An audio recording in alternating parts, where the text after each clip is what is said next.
Hello and welcome to the Wellness Universe Lounge. My name is Lolita Gorin and I'm a stress management expert. And thank you so much for joining me today for the Life Without Limits Freedom and Success by Healing Childhood Trauma. So today we're on the session 2 and we'll be talking about self worth. And as a Wellness Universe expert, my intention is to heal childhood trauma and as a wellness universe brings experiences like this to you because we believe happy, healthy, healed humans lead to peace globally. This session is donation based, so we are grateful for your pay what you like, and you can choose whatever amount you want. There will be a link where you can do that. And you also can do donation right now or after the session is done or anytime, or you decide you want to do it tomorrow. So please donate whatever is good, makes you feel good. And please be sure to leave a rating and a review for this session and for previous ones. That's very important because usually people read the reviews. And you will get a pop-up on the completion of today's session, so it's very easy to do. Just follow the link and do it. So we have also the links in the chat that I posted there. So for those, hi Leah. And so for those who are not in the Facebook group, because last month I created specific Facebook group for this class. And if you are watching a recording or live and you're not a member of that group, I think that's a great page for us to share experiences, ask questions, and just kind of check in and see how we're doing. And there's some things I post there to kind of remind us where we are and where we're going. And so disclaimer, this will be recording. And after the class, I will shut off the recording and we will share it live for those who would like to ask a question, or we can talk on the personal terms. That will not be recorded. So you're welcome to share your experience. And so I will be leading the class for about an hour, and then the questions will be for about half an hour right after that. So yeah, I'm so excited. So I'm just wondering, how was your first month? So anyone would like to share? Did you see yourself a little bit pessimistic this month? The past month, did you catch yourself? And you was like, wow, that got me. And to be honest, after that class that I taught myself, I myself caught myself more thinking pessimistically. When I was going to one meeting, I was thinking, oh, it's just going to be so meeting, and I was expecting few people, and actually came out more people. So I was very excited about that. Yes, and Alea says yes, sure did, and yes, I remember Alea your post. Thank you so much for letting us see that you were expecting that your course, your program, your videos were cut off from the program, but they actually included you. You made the cut, so congratulations. I love when we make a difference in people's lives, and then and that's the childhood trauma right there. When we're expecting the worst because we were trained to expect the worst. And what can we do? That's how we conditioned. So that's why we're here to heal. The first step for any change is to acknowledge that it exists. When you acknowledge that it exists, then you can move forward if you really want to. Okay, so remember yesterday we were talking about self-worth, and when somebody can say, well, it's this self-worth really comes from a normal environment. It's a human condition when you think about it. Various goes back into our survival, because if just think about it, you are in the group, and if you're not going to be good enough, like we as babies are born as helpless. We will not be fed, we will die. So all of this come together as our caregivers, our gods to us, and we better please them. And how are you going to please it? Well, how do you know that you please them? Do you feel good enough? And then you see the feedback. It's like, okay, I behaved like this and I was good enough. I performed well. Now they love me and they will feed me and I will survive. So human condition. And we always have this comparison ourselves to others. So if you grew up in the environment where you had the brothers or sisters, you will be comparing yourself always to your siblings. And obviously with rarely somebody grows up in the middle of nowhere that will rarely see any people or the kids when they grow up. So obviously then you are comparing yourself to your neighbors. Then you went to school, then you compare yourself to other school, to other pupils. And especially in school, the teachers, I think, one of their authority figures that also influence kids so much that they cause childhood trauma by immediately dividing them and saying, well, this is good and this is bad. Just think about the grade system, like, well, you didn't do this job and then you get A, B, or C or whatever. That is very traumatic. And I think that the key, just overall, if we're talking about overall human condition, when we divide this and we say this is wrong, this is good, you did a good job, you didn't do a good job, we immediately compare. And there is really, when you think about it, a lot of times it's just a matter of opinion. It's just because somebody has this opinion, like, let's say, well, the red color is good, and somebody says no, the black color is good. And so really it's just a matter of opinion. And I think the key is to really come to conclusion is, one is just an opinion that can be just appreciated and say, yeah, that's good. And when is the opinion actually that you really need to follow through, because you cannot just drink poison and stay alive because it all comes to common sense. And I think in today's society we came to some conclusions that really is not making sense in many many cases. It's just a matter of a battle with egos. And when I'm talking about what's happening a lot today with the social media, we have a lot of comparison. And I heard this somebody said, uh, your friend's Facebook posts are like a brochure for a foreign country, or like a inclusive resort. When you look at the website of any country or a hotel or any event, anything, those are like the best features, right? Like, you come to our all-inclusive resort, we have palm trees, we have white sand, we have dolphins, every day for petting. We have the sun, all year round. The food is amazing. The lobster is still talking to you while you're eating. All of this sounds amazing good, right? But then you get there and you realize, oh, well, this hotel was actually built 20 years ago. You know what I mean? So when we look at the social media, there is so much of comparison going on, and we're so conditioned to look at those people at the posts and compare us immediately. It really hits us very hard in our survival and think, oh my gosh, I'm not good enough.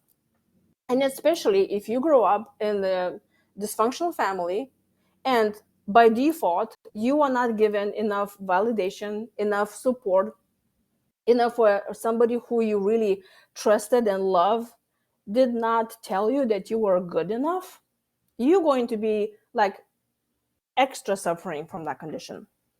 And I really like, I read somewhere, it says, we decide who we are when we look at the eyes of those who we love. Think about that.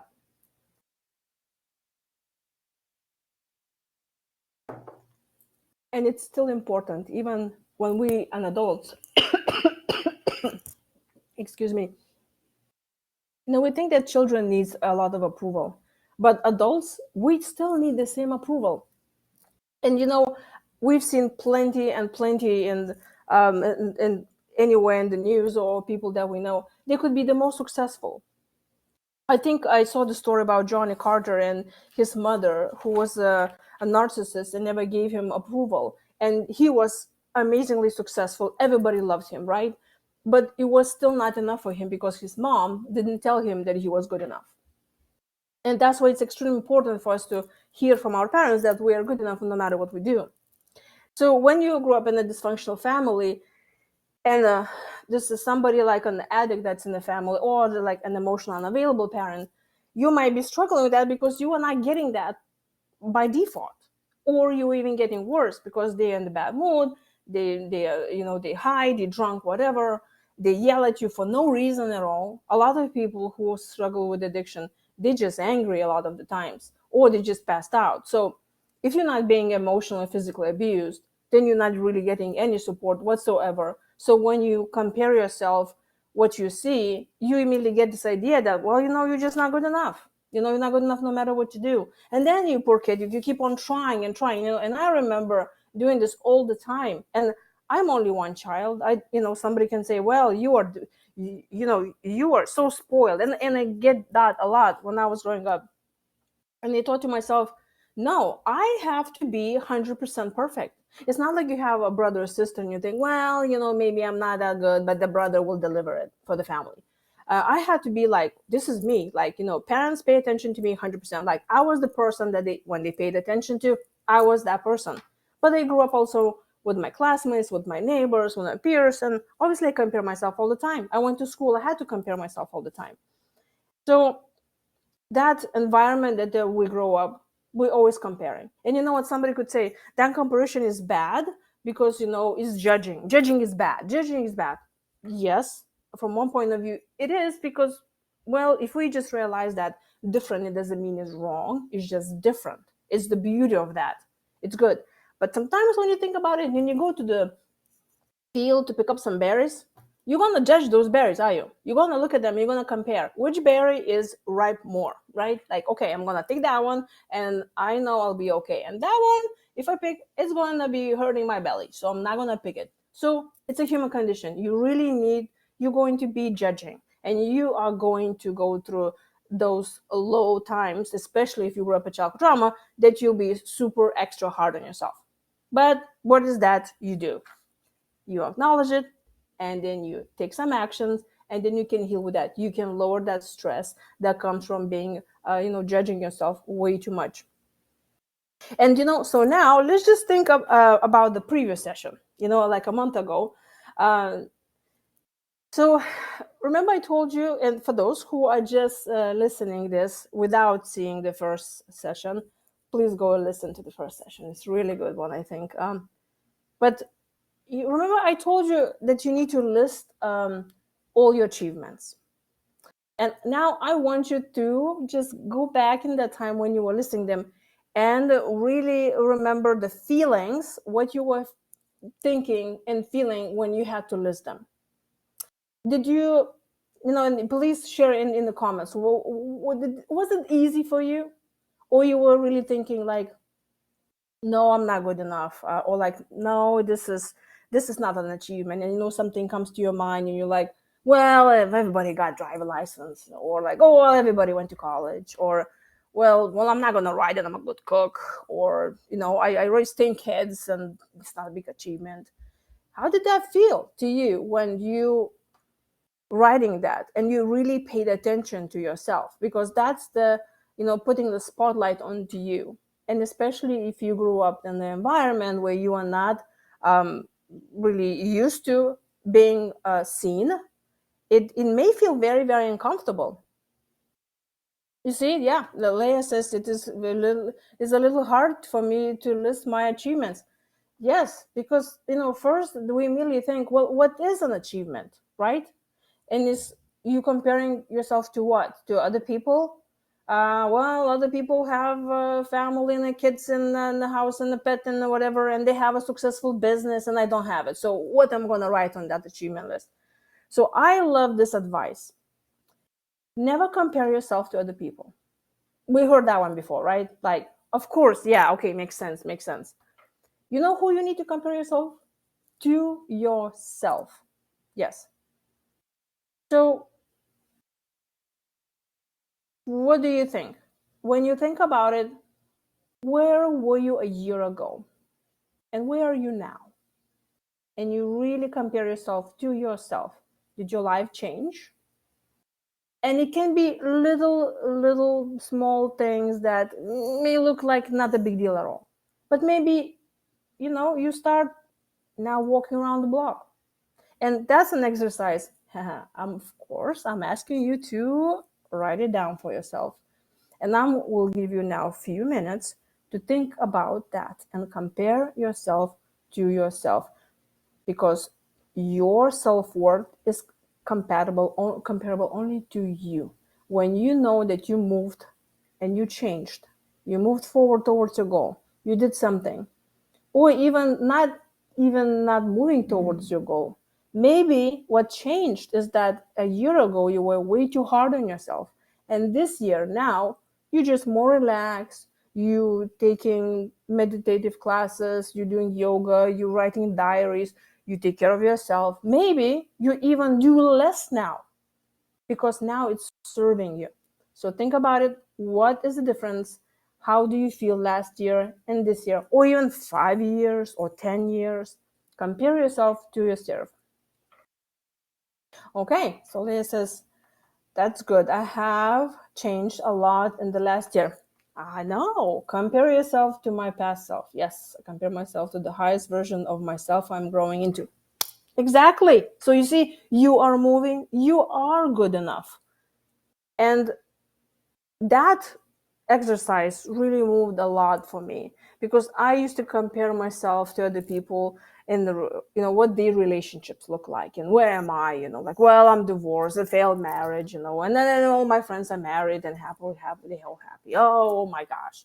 Or, there comes, let's say you have a business and you compare yourself to someone else and you think, well, they have so many clients and I don't, and what am I doing wrong? And so then, also let's go back to when you were listing your accomplishments. Did you also feel guilty of putting them down? When I started that exercise the first time, I felt guilty. Like I was like, well, probably I'm not supposed to do that. Because when you grew up in a dysfunctional family, they were not telling you how good you are. Probably could be the opposite. If you tried to do something and you actually achieved, it may be totally overlooked, invalidated, discarded, and maybe you even were undermined, gaslit, and just plainly told, no, it was good enough. Oh, you got an A? You should have got A plus. So, or maybe you had some siblings that maybe they were doing worse than you. So then maybe the parents said, well, you see, you shouldn't win the game because your little brother is supposed to win now. Is you gonna make him upset. You're getting the thing. Yep, there you go. Yep, Leah says I felt my achievements were ignored. And so that's how we train. We like, well, I'm not doing good enough. And then you feel guilty for the rest of your life of acknowledging that. And now, the third question about the same thing that we did last month. When you're writing those achievements down, did you think to yourself, I didn't do enough? It's still not enough. It's not enough. And maybe you will compare yourself even of a year ago and you thought, well, yeah, I'm comparing myself, but I was thinking that in a year I'll be like running 5K marathons, and now I'm barely making around the block. That's not good enough. And then you're not feeling good enough, and then you scold yourself that you're not good enough, and you still have lots to run. Did you get that feeling like you still continuously need to run and you're never reaching that goal? That is super stressful. So the key is to stop running, right? Self-love. And we need to start paying attention what's happening around us. And obviously, when you come with childhood trauma, there's so many triggers that can show up out of nowhere. And you may look like you're having a great day. And then somebody said something and immediately triggers you. Like Leah shared before, that very positive comment actually should look negatively because that triggered that trauma that was implanted a long time ago. And some people, it is just not healthy to even start listening to. And we compare ourselves to others, and we will compare because in a way you need to know how far you need to run, right? And you need to compare it to yourself, but at least when you see other people, then you know which direction to run. They give you the idea, do you really want to run that, or you choose another path? So other people giving us an examples, but it doesn't mean that we have to do the way they do it. We cannot compare today's success in anything because we are very, very different. That's the key. We're very, very different. And the same like diets. Just because the diet works for your friend, it doesn't mean it's going to work for you. Your body may be very different. Just because this meditative class worked for somebody else, it doesn't mean that it will work for you. Just because you saw a business online program that tells you how to have 10,000 clients a month, it doesn't mean it's going to be working for you, because they were selling popsicles and you are selling a very specific product that needs a specific client. So the only one way is to compare yourself to yourself and see what are you specifically good at. So now let's just think about what happens when something triggers you. Obviously, we feel negative emotions. We feel like we attacked. And we feel like this little kid again. And it totally makes sense that will get us angry. I see that a lot when I'm being angry, being triggered. It has to do with the childhood trauma and not being good enough. Like any other emotion, we should not run from that. Of course, it depends on the situation, and it's always good to just, do your stress management tools, as they call it, your toolbox, when you just stop, breathe in, breathe out deeply, preferably at least 10 times, but it's okay if it's only 5. And just take that moment in and tune in into that emotion. Kind of get the grip. If you're in the situation somewhere that you can go and be by yourself, or go sit in a car, or just go to your office, or just close the door somewhere, do not be afraid of that emotion, like any emotion, really. Let it ride. And I know it can be very, very scary, especially if it has to do with anger. Because in our society, expressing anger is really, really bad because it's a negative emotion. And that's actually, anger triggers other people traumas, because if someone is angry, they can hurt you. And a lot of childhood traumas also come, especially from the households where there are addicts, that they were physically abusive. That could be very painful. So if you're in the environment that you are triggered and you feel like you're angry, and you should take that pause and be angry by yourself, so you do not scare anyone, let's say, or you're really honoring yourself that moment and allowing yourself to do that. Being angry doesn't mean that your boundary is being crossed. Being angry doesn't mean that you cannot express something right now that you should have expressed. And when you think about it, when you are a baby and you are 5 years old or so, and something is being done onto you, you will not know how to handle that. So then this emotion just kind of sits in there until now you're an adult. So you should be able and willing to let that emotion go, because now you can do that. You can be that parent to yourself. So you just sit in that emotion and just breathing in and out. And you can physically touch your body, because brain loves the touch, and just repeat some mantra or affirmation that is positive, and just sit in that feeling. And then maybe ask yourself, where does that feeling come from? What's the original wound? And just go there. And if you have more time than 5 minutes, that would be great, because then you can sit in that feeling until it runs out, like with any other uncomfortable feeling or figure or whatever, and just kind of going deeper and deeper and deeper until it runs out, and then you feel a release. Because if we're gonna just clench those feelings and we're gonna say, no, no, no, no, I am not looking good here, and I'm not supposed to express this anger, and then I'm not going to be angry, then all those emotions, as you know, you're gonna sit in your body and it will make you physically ill. So I really like this exercise, and this is something I'll recommend, and you write it down and do it when you are alone, and when you have enough time and have some tissues, really, because I would expect there should be some anger and crying a lot. One great exercise I just love, when imagine that if something triggers you and then you can work on it right away, it was wonderful. But I think it is with childhood trauma, it is so deeply inside of us, and we're so hurt and wounded, that you actually can invoke this anytime that you want to. So the question you need to ask yourself is why it hurts so much. And then imagine that person who told you that is standing in front of you. So let's say your mother, your father, your parents, whatever it is, that authority person that you feel they disappointed you. And when they're supposed to look after you, when they're supposed to give you that support and love and affection, and they didn't do it. And now imagine they're standing in front of you and tell them how you feel. Also, if you feel like a letter would be good, and if you don't want to just shout somewhere in the room because family members can hear, whatever, it's also very good to write a letter. Just write those emotions out. And if you cry, great. If you want to yell, yell. If you feel like going and punching a pillow, punch that pillow.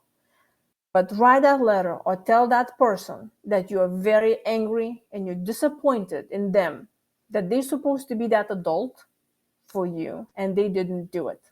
And then ask them, why was I not good enough? Why you are not proud of me when I won a swimming contest? Why you were not proud of me when I was cooking, when I was already like 12 years old and already cooking for my whole family? What's wrong with you? Why you couldn't do that? And then just be angry. Allow this to yourself. And that's okay. It's you doing by doing that, you honoring yourself. You're not abandoning yourself. You're not abandoning your emotions. Now you're honoring and being there by your side, because those who's supposed to be by your side abandoned you then. Now you're an adult. Now you are this parent that can be to your inner child. So you help that inner child to bring that anger, that disappointment, those that the crying, the hurt, and then you heal that by addressing it and honoring it. Then there's another great exercise I just love. Is and it works really for situations with not necessarily a parent, but pretty much anyone. It could be a friend, it could be a coworker, it could be, let's say you post something on Facebook and somebody replies something that you like, oh, you don't even know me, why are you criticizing me here? And what you do, so let's say um, somebody tells you that, let's say you're overweight, or they don't like your blouse, or whatever. Or you remember your parent and you think they were always constantly criticizing you on something. Like, let's say, failed relationship, for example. And that is where you will question them. And then you ask yourself, is this person really qualified to judge me? If you think if you think you're not good enough, are they truly qualified? And if it's like, let's say, coworker, and if it's your boss who has 25 years experience and they say, I don't think you did a good job on this report, then you can think to yourself, well, yeah, I guess maybe they're right. I didn't do a good job on this report. So yeah, maybe I can learn something from there. But if you have your alcoholic father judging you on your cooking skills, um, I don't think that's even right to take this kind of a statement. Maybe he barely even cooks. So why would you listen of that opinion? And it can get very, very tricky, especially with the authoritative figures. Because again, this is what that inner child comes from, a childhood trauma, where we think about survival, and then we think, well, I'm going to do whatever they want me to, otherwise I will not get fed and I will die. But those times change. Now you're an adult. Now you can handle that. Or like, somebody else can write a post on your Facebook and then say something mean. They don't even know you. Are they qualified to judge you? No. And most of the times, what happens, especially when you are being judged and told that you're not good enough by people who barely know you? That situation, most of the time, is not even about you. It's about them. It's about them not knowing how to handle their own reactions. Maybe when you posted that specific post, it triggered their childhood trauma. When they saw you with your happy family and your grandkids' birthdays today, and then somebody looked at that picture and they thought, wow, they have this amazing family and I don't. Or I have a bad relationship with my daughter. And then they wrote you a comment and say, well, you look fat. You should need that cake. So a lot of times it's about other people. Most of the time it's always about other people because, I think the hurt people can hurt others. So question that authority. Is it really worth it? And then if that's the authority, then you really pay attention to it. Should I listen to them? And if it's worth listening to you, and then you imagine, okay, or let's say somebody says, well, I think you're cooking, if you throw a carrot in there, it can work. Then you think, well, don't tell me how I need to cook. But then you're like, well, maybe I'll try next time. We'll see how it is. So always have common sense, but always judge that. The same goes with your self-talk. The biggest judge of all, right? We're constantly talking to ourselves and we're constantly telling ourselves what? That we're not good enough. And that's why I started this program with the pessimism. That's, inner critic that constantly sees only the negative things. And, when you think about it, it's a superpower, as they call it, because you extra keen of looking what's going to approach you. This anxiety and hypervigilance about everything, it's very taxing on your body and it's very stressful. But when you look at from a different point of view, it's helping you because then it helps you from being disappointed instead of being, oh yeah, life is great and I'm gonna everything happening great for me. And then you get disappointed and that hurts. And that's how we learn it. When we come from a dysfunctional family, we learn that those good things that it looks like it's gonna happen when there was those promises made to us, it didn't happen. So now we're more pessimistic. And then we talk more negatively with ourselves.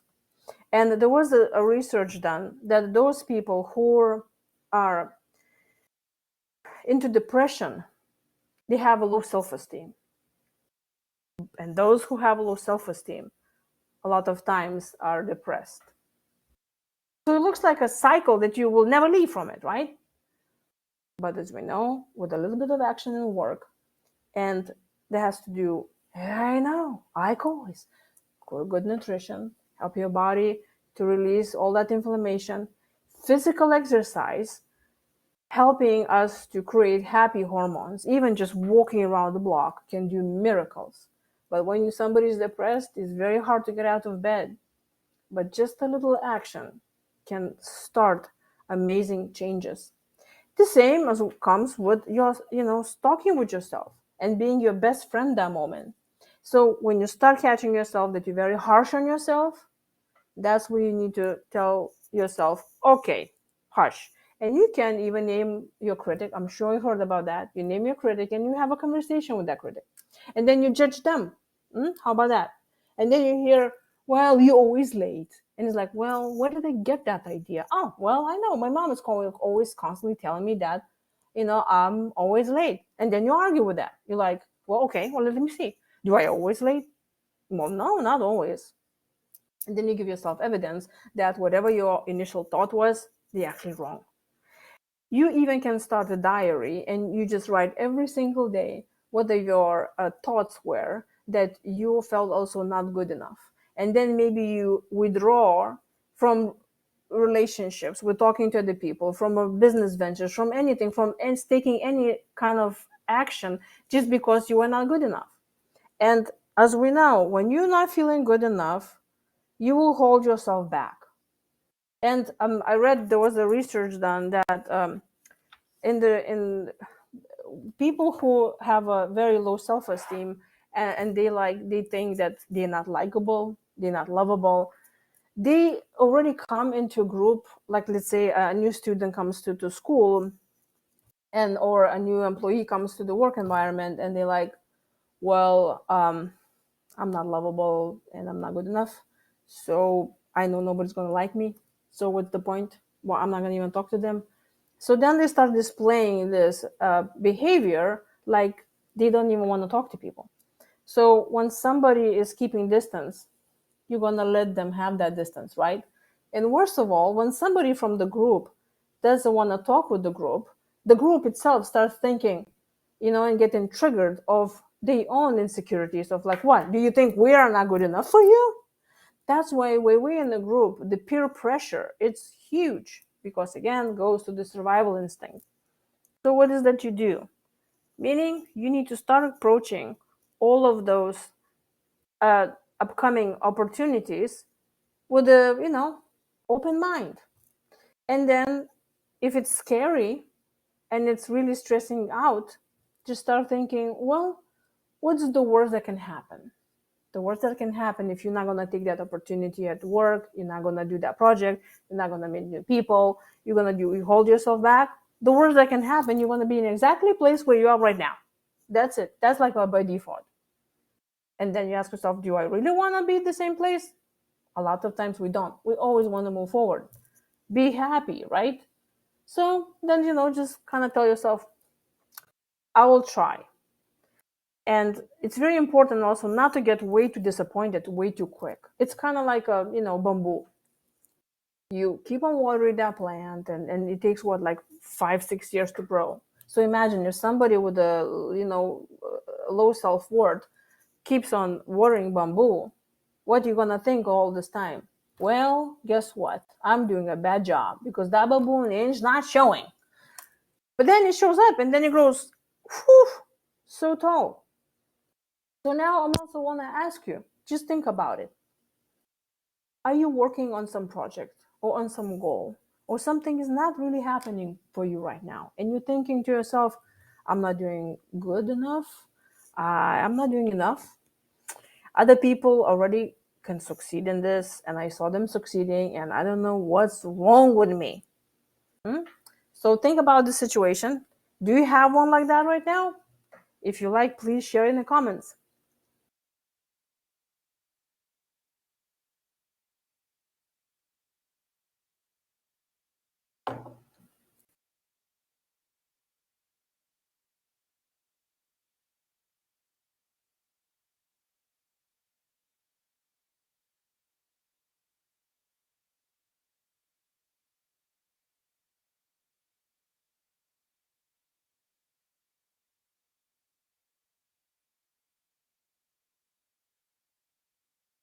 Especially on the big projects, is something that has to do with the developing, such as a relationship or a business or even cooking food. It takes time. Imagine if you will be tasting that bread way too early. It's not even recommended to opening the oven, right? Because it can collapse. So you have to just sit and have faith that these things will come through. So that's mean you can judge yourself only when you saw 100% failure. Then you can judge yourself. Until then, you should not tell yourself that you are not good enough. You did something wrong. That's why you didn't achieve that. So Patricia says, I sometimes find myself second guessing my divinions. Yes, we're always gonna be second guessers, and I think it's a good thing to second guess us for a little bit, uh, because we're just not gonna see everybody jumping off the cliff and then we're gonna jump with everybody else. That's good. That keeps us safe, and as long as you do not hang in there forever, or not start asking other people opinions, because when we also grew up in the environment where our voice was not listened to, our opinion was not important, we constantly were gaslighted, and there's like, no, you're not important, you whatever you cold, no, you're not cold, no, that's not good enough, and you're not hungry, and no, you're not in pain. You're going to always second guess yourself because you've been taught not to trust yourself. So you need to start learning to trust yourself. And how you start trusting yourself? Having a diary and then really listening with your heart and your intuition, your gut feeling, and then doing something what you feel like doing it, and then record it, and you're like, I did a good choice, and then have this in writing. So when the next situation comes up in life and you're like, oh my gosh, I don't know, should I listen to my gut feeling or should I listen to whatever my somebody and so says, then read that list so you can tell your brain and prove it to yourself that you already have this muscle tuned and you should follow that. And that's practice, and some of us are better than others, but ultimately only us know what is better for us. It comes personally. And yeah, Alea says faith and practice. Yep, you just have to do that. I think I forgot who said that, but that the cemetery is full of dead dreams. All of those people who died before they achieved what they wanted to do. And I think that is one of my fears of thinking is just never enough time to achieve something that you want. But also, you need to be compassionate towards yourself and rest. You cannot continuously keep on pushing and pushing for those goals because you want to achieve something, because you're running out of time, because you will burn yourself out. The key is to acknowledge what you've done and give yourself a reward. So it is important, especially at the end of the day, before you go to sleep, you really think about three things that you did well and what did you accomplish. And it doesn't have to be a big deal. It doesn't have to be, oh, I got 25 clients or I made that much money or whatever. No, something that you wanted to do and you did it. Even made a dinner, you did it. Okay, it's an accomplishment. Some people don't even manage to make dinner. Some people do not manage to walk around the block. Or you talked with someone. One research was done that was really interesting to hear about that people who have a low self-worth, they struggle with self-compassion. So you are in this class right now on Wellness Universe, and I can tell you that you working on yourself, you also want to help other people. So when somebody gives you a compliment and they say, oh, I love your dress, what do you say? Do you say, oh, that old thing? Oh no, I would look so much better if I lose all this weight. Or like, oh no, it was on sale. Or, oh, it was my mother's, whatever. How good are you at taking compliments? Please write it down in the comments below. Are you good when taking compliments? And somebody compliments you on like, oh, I love your dinner. Or you look good today. Or I love your program. Or I love your videos. And you're like, oh no, I'm not doing them enough. Do you take compliments well? I got much better now. I got so much better now of taking compliments. But I'm not used to be that way, obviously. Because again, of the same feeling of not enough. If you grow up in an environment where people want acknowledging of what you're good at and not giving you compliments, even on those things that you really supposed to get the reward for something because you excelled at something, and you are still not giving that, you will be struggling with compliments as well because you don't feel worthy of it. There you go. Leah says, I am getting better at receiving compliments. Yes, good for you. Okay, and Patricia says, I used to not take them well. I am getting better as well. And you know what? I'll give you a compliment. You're doing awesome by being on this class. Yes, awesome. And if let's just think, compare yourself to yourself. Let's say 10 years ago. How are you there? And now you see you're getting better at compliments. You are doing such a good job. So kudos to you. And I think you should get yourself a treat after this class. Yes, I think you should, because you're doing awesome. Imagine if you will be doing nothing at all. You'll be still there like 10 years ago. But you found the strength. You wanted to help yourself and others, and there you go. So I applaud you. Good job. So then I was telling you about the compassion towards yourself. It's those who come from dysfunctional families, they have a difficulty of having compassion towards yourself. It has to do with the compliments, but also has to do when, let's say, let's say you are in pain, right? And somebody comes to you and they say, oh, I'm so sorry this happened to you, and they're giving you that compassion, how do you react? Do you like, no, no, no, no, I'll handle it, I handle it, it's very painful, but I'm gonna handle it, I can do this? Or someone, or like, let's say you had a very busy day and you have a headache and you still need to cook dinner. I mean, I'm just going very, very generic, examples here. Do you still like, oh, no, no, no, it's okay, I'm gonna run to the store myself, it's okay, I have a headache, I'm sick, but I'm gonna run with a Walgreens and I'm gonna pick up my mom medication medication, not meditation. Yep. Leah says finding compassion towards self is foundational. It is very hard for those who have a low self-esteem, because that goes to, they have a self-worth, because we don't think we're good enough, so we do not take that compassion toward ourselves. It's very hard, because you think, no, I'm not good enough, and worse than that, someone can even think, no, I deserve to suffer.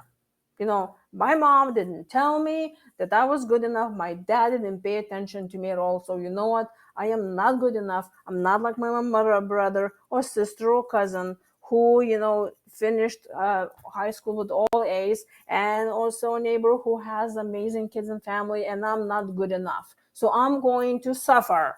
And I am not going to take that compassion from anyone else. And I'm going to die here, but I'm not going to have compassion. It's important to take compassion from others. And like we already said, we need to have compassion for ourselves.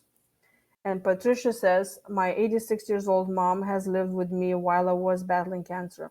On my bad days, she would often make herself sicker than me. I'm so sorry to hear that. I'm sorry.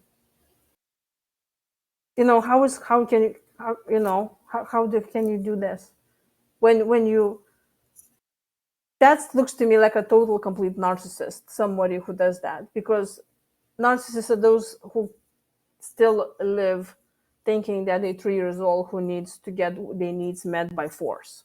I think that's what it is. And I'm sorry that you had to deal with that, especially when she's supposed to be by your side and help you there. Just by default, you think the parent's supposed to take care of you. I'm so sorry about that. Yes, it is very hard to stand your boundaries, because especially when it comes to parents, is we feel guilty because we have to honor them.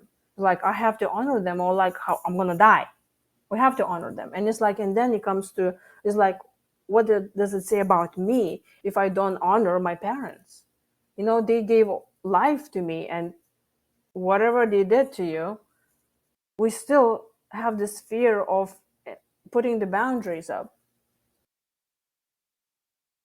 Okay, and then you said you did ask her to stay with your sister. And I'm sure you're familiar with the Dr. Gabor Mate work. He's very popular right now everywhere. He talks about childhood trauma, and he says that the people who are sick the most are the nice people. The nicest people get the cancer because they don't have the boundaries. They do not stand their ground. They cannot say no. And especially if you have, you come from childhood trauma with dysfunctional house, you it's like double whammy, because you just, all of that pain is just so exaggerated, and it's like you got double of the worst and not enough of the good, and it can triggers us so much. So when we didn't get enough of that attention and support, we cling to our parents extremely, because it's like, well, I have to prove to them that I'm good enough. And then there is this, I'm sure we heard, we take this trauma into our relationships, and then we cling to friends, to partners, to romantic partners, and it's very, very difficult to solve that issue. We're trying to heal that wound. And I think very important thing that came to my healing process was, I had to grieve for the childhood I never had, to realize that we will never be redeemed, we will never be good enough, we will never have that childhood. And It's not because we were not good enough, not because we're not lovable. It's just because the parents just couldn't give that, because they probably also were coming from their own childhood trauma. I think hurt people hurt others, and it took a long time to understand that. Like my dad, an alcoholic, and when I realized, that why he was that way, it was because of his own childhood trauma, and they cannot do that. They cannot express the love and attention, maybe because they never learned it themselves. They never got it themselves. So we need to come from this forgiveness place, and it can take years. And while we're going through that process, we should be compassionate to ourselves. And it's like we should not feel guilty that we cannot forgive them.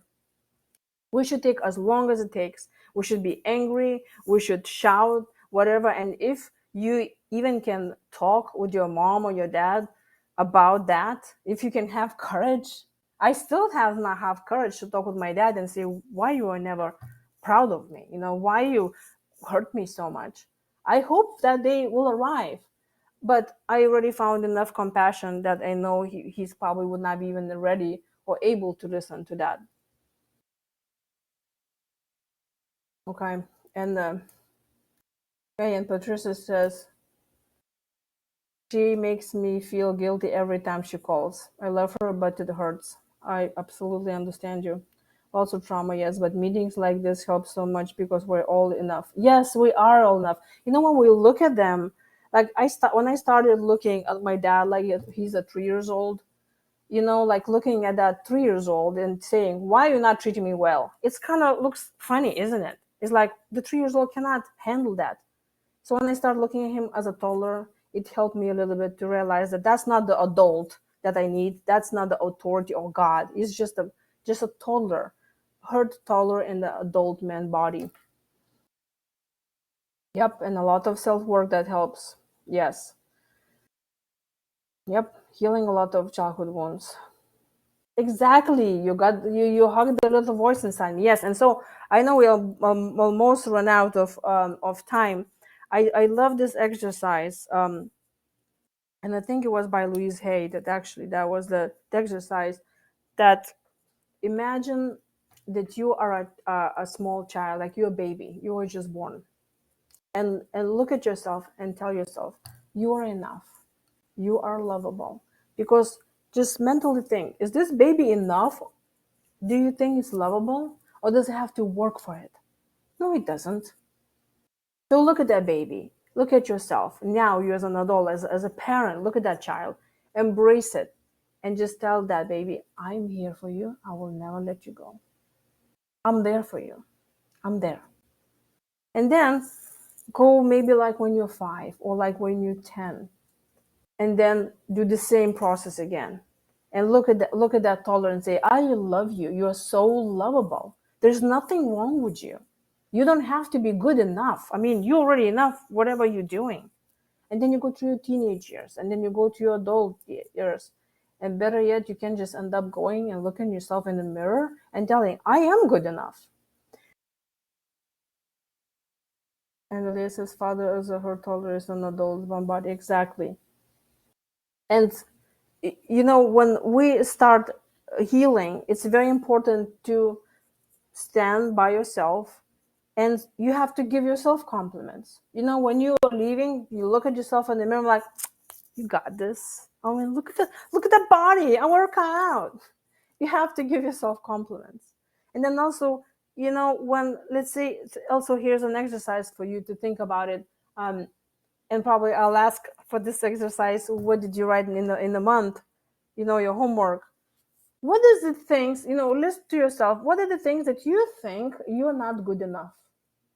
And this feeling of like, I still need to do this. I still need to do this. And then argue with that. And then write evidence. Get the evidence. Let's say you think you're not good enough in cooking because so and so they amazing. Martha Stewart does amazing cooking. And then you really look at the evidence like, are you really that bad? Compare it to yourself. Well, 10 years ago, I was able to cook a carrot. Now this year, I can make pancakes. Awesome. Progress. So you even can have a, write on the page on your, or type up on a computer, and get this one thing. I don't think I'm good enough in this. And then you write this evidence why you think you're wrong. And then write your strengths. Write your strengths. And if you cannot find those strengths, you're like, oh my gosh, I don't know. You probably will be struggling with that. And like with that previous exercise a month ago, you may be feeling guilty about it. Like, no, I'm not supposed to have strengths. I'm supposed to be this poor victim, because in mind that there is this little part of you learn that victim home. Like, I know I did, because that's what I saw from my parents. Playing a victim, that's how you survive. Like, do as, when you're in Rome, do as Romans do. So we learned that. But now it's time to let that go. So what are your strengths? Are you guilty of thinking who you are? And then I love this exercise. Find 3 to 5 people in your environment that you're in a good relationship with them. Friends or coworkers, anyone that they know you enough that they can describe you, and ask them to write a letter about you. Tell them, I'm doing this class and I'm being asked, collect letters from my friends. What do you think about me? What do you think my strengths are? What do you think I'm good at? And then collect those letters. And you will be surprised how many people see things in you that you don't even see it. You think, well, it's not a big deal. Like, yeah, well, I make good soup, big deal. But they're like, oh my gosh, your chili is the best in town. And when you feel this low, coming, or triggers that you think you're not good enough or something, the bamboo didn't show up today to grow, and you're like, where are you? And you want to dig out and look where those roots are. Stop yourself from doing it, and read those letters, and see how good you are, how many amazing accomplishments you did. Compare it to yourself where you were a year ago, 5 years ago. Be proud of yourself. Be compassionate towards yourself if you not far enough as you thought you were. Because if you have done totally nothing, you'll be there, still there. But you're not. You moved forward. So you really need to, move towards that and appreciate it. And, if you talk to yourself, to a friend, like, imagine if you will be so hard on yourself, and let's say you will see your friends being so hard on themselves, what you will tell them? You're like, are you crazy? Look at those amazing things. You're amazing. This is how you need to look at yourself. And I know this is nothing new. This is not like I said something new, but the key is about actually doing it. Actually doing it. So I want to ask you if you like to share what you thought about this class, or do you have a question? You're welcome to come on video and share it. I think I looked through my notes, and I think we went and covered a lot today, a lot of thinking and a lot of doing exercises. So anyone would like to share what they thought about today? Any aha moments? You're welcome to come on video if you like. It is still recording though, or you can write in the comments.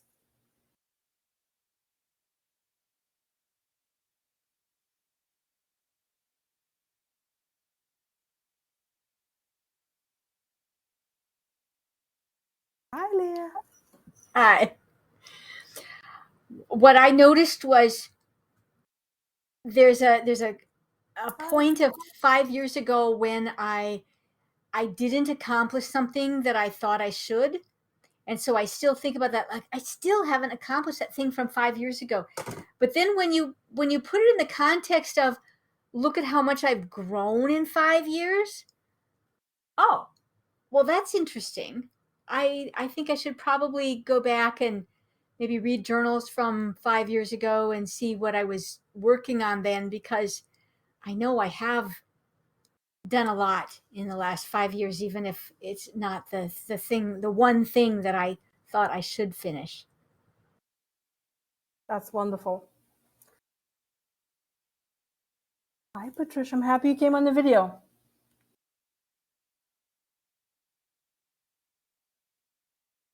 We cannot hear you.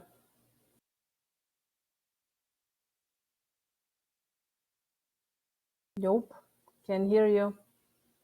So it's just okay. That's the sign language then. Patricia, maybe you can go to there should be a button for the audio and toggle the audio to a different audio option. Oh, it looks like you signed in. Um,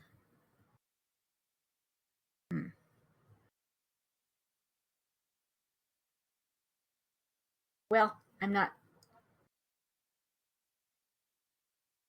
I just think It there's looks like we have two. Yeah, we have two of them. Uh-huh. If you're on a mobile device, I'm not positive where that. There we go. Oh, Can you Oh, hear me? there you found it. Made it. And I have a master's in technology. Can you believe it? Oh my goodness. I'm so sorry. And the neighbor just started the lawnmower, but I thought you were wonderful. I have been doing a lot of healing of a lot of childhood trauma. I believe that I have trauma from the moment my mom got pregnant with. I have an identical twin sister as well, and my sister has really lost her mind because of some of the trauma that we've experienced. And I battled two cancers, and I believe they were from my trauma. Oh yes, for sure. But I've healed. I've healed, and I am doing fantastic. It's been a 1 year anniversary of this last cancer. And I tried to really understand my mom, who my dad left when I was young. So that trauma is there, but he was an alcoholic, and that's inherited trauma and the abandonment wounds. But my mom was the one that had the resentment and the anger and the just, she never felt good enough. Therefore, she resented us whenever we tried to excel, and she would get jealous of us. And, with her staying with me, it was very, very hard because I tried to talk to her, but I don't think she's a narcissist. I think she's more of an avoidant and avoids any emotions and defends. Your childhood wasn't like that. No, no, I didn't Gaslighting. Yeah. do any of that, and therefore stops the conversation. And just to put it into perspective about me, being ill, um, I battled breast cancer, and then I had stomach cancer, and I had a fall, and I landed on my implant, and I lost my breast. And Oh. when I came home from the hospital, my sister, my twin sister, I have 5 other brothers and sisters. She came over, and she was out of her mind, talking crazy. And I started to cry, and I said, I don't even have my best friend anymore to talk to. And my mom says, well, you can talk to me. And I felt the same resentment that she must have felt come up because I said, you never battled cancer and you never lost your breast. What can you say to me? And she says, well, I never really liked my breasts anyway. And then she It's says, all about her. right. But then she put a phrase back to me and said, well, you always say God only gives you what you can handle. And I said, yes, but I never said Jesus didn't complain about it. So I love it. I love how you I'll, just give it back. right, I'll take it. And then I realized that, she's 86, and it's just, she bangs her walker like a little kid when she gets frustrated. And I'm like, you know what? I'm a second grade teacher, and I'm talking to her like she's a second grader. Why? Why am I trying to convince her to be something? So this year has been a year of letting go of my fantasy of what I wanted my parents to be, and realizing that, you know what? I'm not mad at them. I don't resent them. my childhood is what it is. I don't have to live in that. Like, I'm stronger than that. Like, I just faced 2 cancers. I'm strong. I'm a good person. So I've really been reminding myself of all those negative things that come into my head all the time, but I I start to see it as a family thing. But I Yeah. just hope, I know that I also probably did damage to my kids. So I'm trying to open up dialogue with my children because I have a 24-year-old that distanced herself from me. And it's been very difficult because she's like, Mom, I was married to an alcoholic, just like my dad was an alcoholic. Mhm. He was abusive, and I did divorce him, but they witnessed a lot, and I didn't always keep my mouth shut, and we argued in front of them, and I know that I did damage. So I'm at least trying to communicate more with them, and they're starting to recognize little patterns in them, and they're getting better than I was, and I'm better than my mom was. So I really appreciate you having this because it helps me stay on that journey. Because if you would have known me 10 years ago, ooh, I don't even reckon I never want to go back to that crazy person because there is hope. We are enough. So Good. thank I'm so happy to hear, and I'm sorry you had to go through all whatever you had to go, and I'm sure that your relationship with your kids will be better because now you see what's going on, and when you think about yourself back, how you behave with your kids, also need to be more compassionate because remember, it's not like you woke up that day and you said, you know what, I'm gonna be yelling at my daughter today because it's right, fun. You didn't do that because right, something triggered you. You were this toddler that was in trying to when you were fighting with your ex-husband who's alcoholic, this is that little toddler that you're trying to protect yourself, and then your kids happens to be there, and the same probably your mom came from generation or whatever, and it just goes from generation to generation. So compassion towards yourself and others, that's the way to do it. And I'm so thankful that you came on my live class and shared your story. And the same day, thank you so much for being here. And I just would like to give you a hug now. And I hope oh, I'll see thank you next you. month. Yes, thank you. You were awesome. I love your personality too. Thank you. Thank you. Well, you have a good night. Thank you. You too.